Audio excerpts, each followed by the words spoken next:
Welcome back to Lucha Libre Mechanic Productions. Today we have our special guest, Pollo Loco, and she'll be helping us make a video just for you on the basics of checking your motor oil.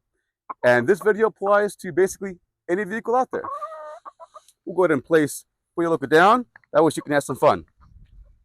The first step you want to do is ensure that your vehicle is nice and level. Secondly, ensure the vehicle is off and has been off for at least a couple of minutes. Be careful when doing this. Engine components are very hot. Now the vehicle is level, the engine's been off for at least a few minutes. What we're going to do is see the engine as a whole. This is the front, and our dipstick is right here. This is a motor oil for the vehicle itself. It's either yellow or orange. Sometimes if you have an older vehicle, you have a second dipstick, and that'll be your trans fluid, your transmission fluid.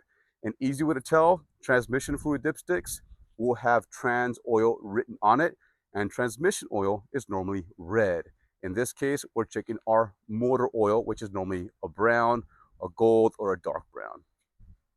So step one is you are going to identify the dipstick, pull it out, and the first time you pull it out, you want to just wipe it clean. Once it's wiped clean, you are able to see the clear markings. That first dot is low, the high dot is high. The distance between here and here is normally 1 quart of motor oil. I myself love AMSOIL motor oil based on testing, yet this is how you tell low and high. You don't want it too low because that can increase the engine wear on your engine and eventually cause severe engine damage. And you don't want it too high because doing so will increase the motor pressure and eventually lead to damaged seals, gaskets, and overpressurization, even foaming of the oil. So we've cleaned it. We're going to place the dipstick back in. I like to use 2 hands so I won't bend the dipstick. Seat it all the way down. Give it about a second or two, then pull it up. Now we're going to get our reading. You can see that we are about right there, about 3/4 of the way up. This is perfectly acceptable. I like mine all the way to the top, so I'm going to add a little bit of oil.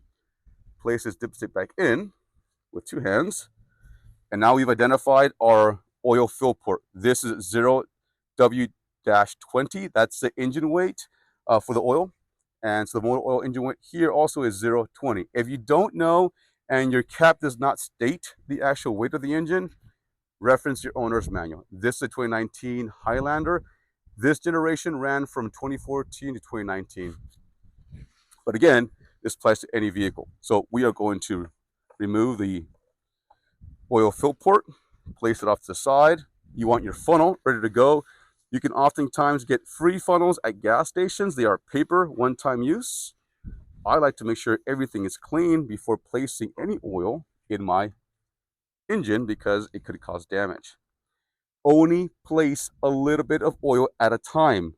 You don't want to overfill, and you don't want to worry about extracting extra oil. Just fill it up a little bit. It's always best to fill up just a little bit and then fill up a little more if you need to versus overfilling it. Okay, give it just a few seconds to let the oil settle.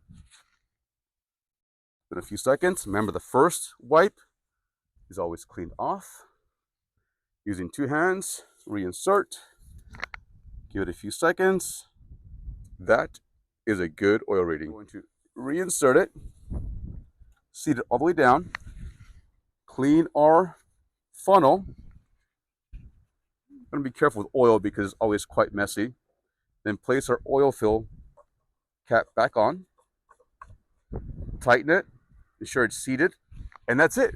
You're all done. It's that simple. It takes about 4 minutes. You want to check your motor oil every 2 to 3 weeks just to ensure you're not losing motor oil or burning excessive motor oil. That can be the sign of a more severe issue. You also want to change your motor oil every 3 to 10,000 miles. I will cover a different video on that at a later time. But for now, you're all done. There you go. Another mechanic tip, unmasked. Have a great day.